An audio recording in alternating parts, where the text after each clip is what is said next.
out here? I thought we were on lockout. Dude, lockout's been over for like weeks now. Oh, alright, let me in. Rookies.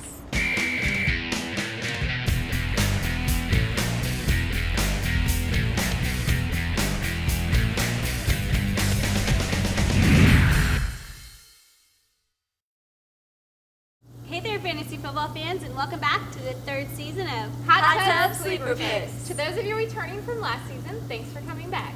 And if you're here for the first time, thanks for tuning in. This is our first season of Gridiron Advice in the new studio, so we hope you're as excited as we are.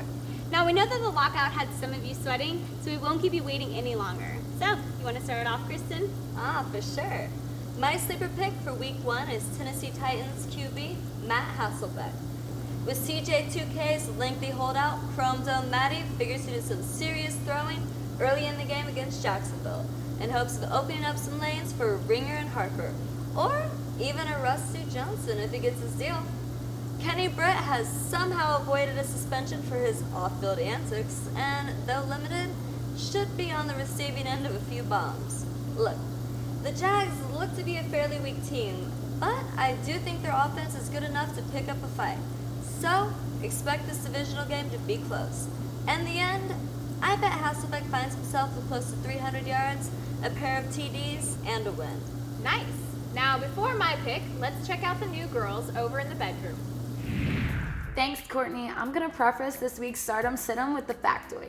We are filming this more than a week before the season starts, so these are based on things as they stand right now. Yeah, anyone could get jacked up and miss some serious time, but we're just going to go for it. This week's must start is Plaxico Burress, wide receiver for the New York Jets. Everyone knows about Plax's last team, where he was MVP for the Oneida Correctional Facility and how he's a changed man now. But there's still some doubt about how he'll fare on the field this go around. Not from us though. With Dallas visiting Sunday night, I expect Plax to score at least once. I have huge doubts about the drive of Sean Green and the stamina of LT. Look for week 1 to be a sign of things to come, as Sanchez seeks out Burress whenever the Jets reach the red zone and especially at the goal line. Call me crazy, but Plax might lead the NFL in receiving TDs by the end of the season. as long as he doesn't shoot himself in the foot again. Well, you know. Well, my must-sit of the week is Pittsburgh Steelers quarterback Ben Roethlisberger. Look, I know this is probably crazy talk, but I'm a firm believer in Ray Lewis and his desire to ride off into the sunset with a Lombardi trophy raised over his head after the season. Well, it all starts in a Week 1 showdown in Baltimore. While the Ravens' offense may struggle to gel early on, I expect the Lewis-led defense to once again put the clamps on Roethlisberger and company. Even if Roethlisberger pulls a rabbit out of his you-know-what once again, it won't be a dominating fantasy performance. He'll be fortunate to surpass 225 yards and a single touchdown, negated by a few turnovers. Look elsewhere, Week 1. Bold pick, Barb. Now back to the vets in the hot tub. Thanks, girls. My sleeper pick for Week 1 is going to be Minnesota wide receiver Bernard Berrien. I know, I'm sorry, fellow Bears fans. But with McNabb under center and all day looking healthy and primed, most are going to look to Percy Harvin as the only Viking wideout worth taking. Let them. Here's the recipe.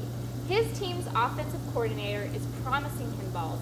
His new QB is as in sync with him as he's ever been with anyone in years. Mix in a huge dose of everyone else thinks he sucks, and you have an undervalued player in Berrien who can be the steal of many drafts. The Vikes play the Chargers in Week 1, and it's going to be a high-scoring game. Look for Bernard to finish with close to 100 yards and a touchdown. Alrighty, now it's time to see who's in need of a little TLC from this week's injury nurse.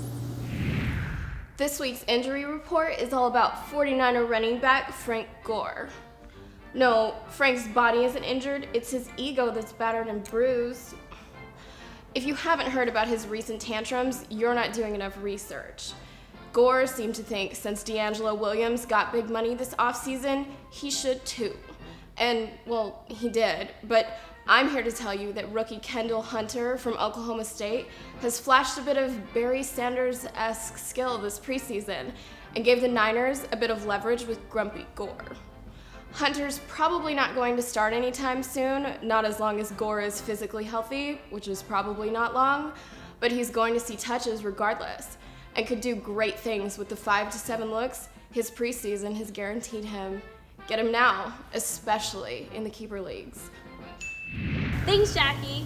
And now, my sleeper pick, Ben Tate, running back for the Houston Texans. Now, I know everyone is certain that Arian Foster is the best running back on earth, and his strained hammy isn't going to keep him out of Week 1 versus Indy.